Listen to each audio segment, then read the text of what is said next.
Global Digital Niaga Tbk atau Blibli berencana menerbitkan hingga 9,5 miliar saham baru melalui skema private placement.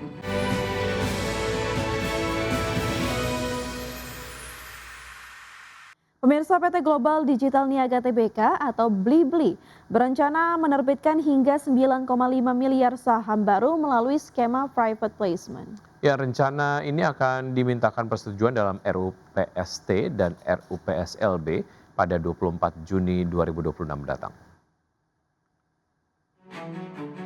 PT Global Digital Niaga Tbk atau Blibli berencana menerbitkan hingga 9,5 miliar saham baru melalui skema private placement. Rencana ini akan dimintakan persetujuan dalam RUU PST dan RUU PSLB pada 4 Juni 2026 mendatang. Berdasarkan keterbukaan informasi di Bursa Efek Indonesia, manajemen beli menyebut penambahan modal tanpa hak memesan efek terlebih dahulu atau PMTH-METD menjadi salah satu agenda utama RUU PSLB. Total saham baru yang akan diterbitkan mencapai 6,92% dari modal disetor perseroan.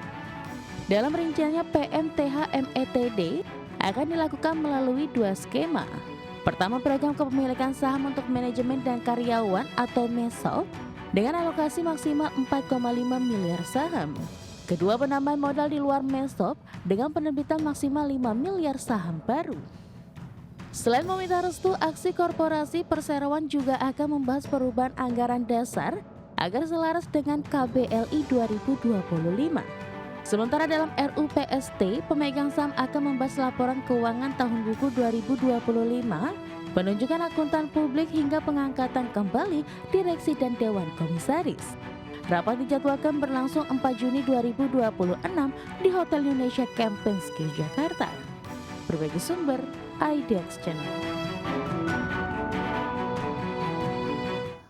Seiring dengan meningkatnya volume penjualan, PT Indo Tambang Raya Megah Tbk mencatatkan pertumbuhan pendapatan pada kuartal pertama 2026. Ya, perseroan mencatatkan pendapatan senilai 497,57 dolar Amerika dengan volume penjualan naik 6% menjadi 6,3 juta ton.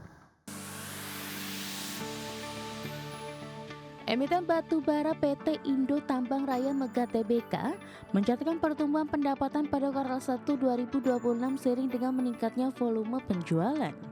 Perusahaan juga menjadwalkan pembayaran dividen tunai sebesar 65 juta US dollar atau setara Rp992 per saham pada 19 Mei 2026.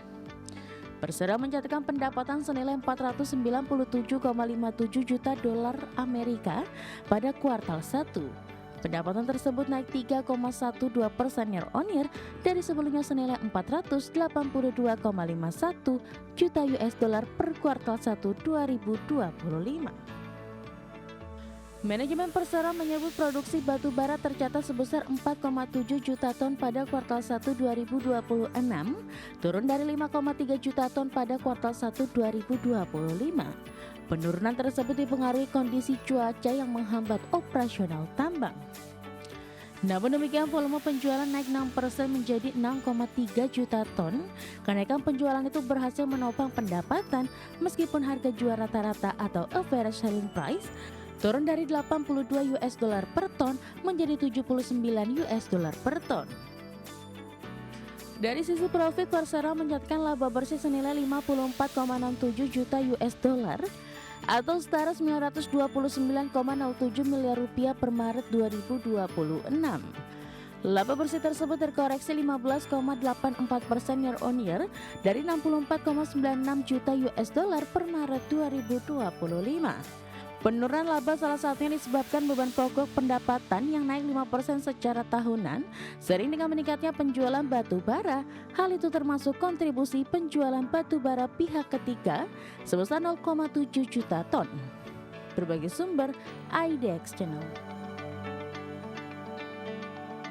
Ya, misalnya dalam rapat umum pemegang saham PT Wijaya Karya Beton Tbk memutuskan untuk membagikan dividen sebesar 4 miliar rupiah. Dalam keterangan resmi, perseroan memutuskan 10% dari laba bersih atau senilai 4 miliar rupiah ditetapkan sebagai dividen tunai ke pemegang saham atau sebesar 0,46 rupiah per sahamnya. Sementara itu sebesar 90% dari laba bersih tahun 2025 sebesar 36,01 miliar rupiah ditetapkan sebagai cadangan lainnya. Selain membagikan dividen, perseroan juga merombak susunan pengurus perseroan. Perseroan mengangkat Adrianto sebagai komisaris, Nur Aljana Fitri Gayo sebagai komisaris independen dan Indriani Widyastuti sebagai komisaris. Adapun Weton memberhentikan dengan hormat Agus Pramono sebagai direktur dan Tija Marwan sebagai komisaris. Perseroan juga mengkukuhkan pemberhentian Dwi Gawan Islandi sebagai komisaris.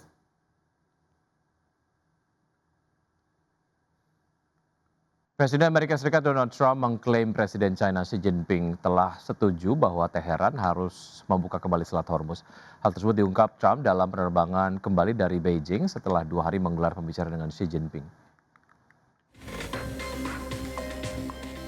Presiden Amerika Serikat Donald Trump mengatakan Presiden China Xi Jinping telah setuju bahwa Teheran harus membuka kembali Selat Hormuz meskipun China tidak memberikan indikasi bahwa akan ikut campur. Hal tersebut diungkap Trump dalam penerbangan kembali dari Beijing setelah 2 hari pembicaraan dengan Xi Jinping.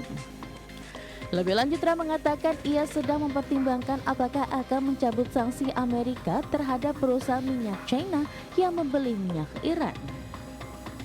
Sementara itu, pemimpin China Xi Jinping tidak berkomentar tentang diskusinya dengan Trump tentang Iran, meskipun Kementerian Luar Negeri China mengkritik perang tersebut, menyebut sebagai konflik yang seharusnya tidak pernah terjadi dan tidak ada alasan untuk berlanjut. Sebagaimana diketahui, Iran secara efektif menutup Selat Hormuz yang sebelumnya dilalui 1/5 pasokan minyak dan gas alam cair global sebelum Amerika Serikat dan Israel melancarkan serangan pada 28 Februari. Gangguan terhadap pengiriman telah menyebabkan krisis pasokan minyak terbesar dalam sejarah yang mendorong kenaikan harga minyak. Di saat yang sama, Ebrahim Azizi yang memimpin Komite Keamanan Nasional Parlemen Iran mengatakan pada Sabtu lalu bahwa Teheran telah menyiapkan mekanisme untuk mengatur lalu lintas melalui Selat Hormuz di sepanjang rute yang telah ditentukan yang akan segera diumumkan. Azizi menyatakan hanya kapal komersial dan pihak yang bekerja sama dengan Iran yang akan mendapat manfaat dan biaya akan dikumpulkan untuk layanan khusus yang diberikan di bawah mekanisme tersebut. Berbagai sumber, IDX Channel. Federal Reserve Board menunjuk Jerome Powell sebagai ketua sementara hingga Kevin Warsh resmi dilantik sebagai kepala Bank Sentral Amerika Serikat yang baru. Keputusannya diumumkan pada hari Jumat 15 Mei lalu bersama dengan berakhirnya masa jabatan 8 tahun Powell sebagai ketua The Fed. Meski mundur dari kursi ketua, Powell masih akan tetap berada di Dewan Gubernur The Fed sampai ia menilai pemerintah telah menghentikan penyelidikan hukum terhadap dirinya. Sementara itu, pergantian kepemimpinan The Fed terjadi di tengah tekanan besar pada pasar keuangan Amerika Serikat. Pasar juga mulai memperkirakan The Fed di bawah Warsh bisa mulai menaikkan suku bunga paling cepat pada bulan Januari seiring meningkatnya ekspektasi inflasi yang tercermin dari instrumen keuangan terkait dengan inflasi. Adapun Kevin Warsh dikenal sebagai figur yang mendorong agar The Fed mengurangi peran langsungnya di pasar keuangan dan kembali ke pendekatan kebijakan moneter yang lebih tradisional dengan fokus utama pada pengendalian inflasi, pengendalian inflasi bukan intervensi pasar.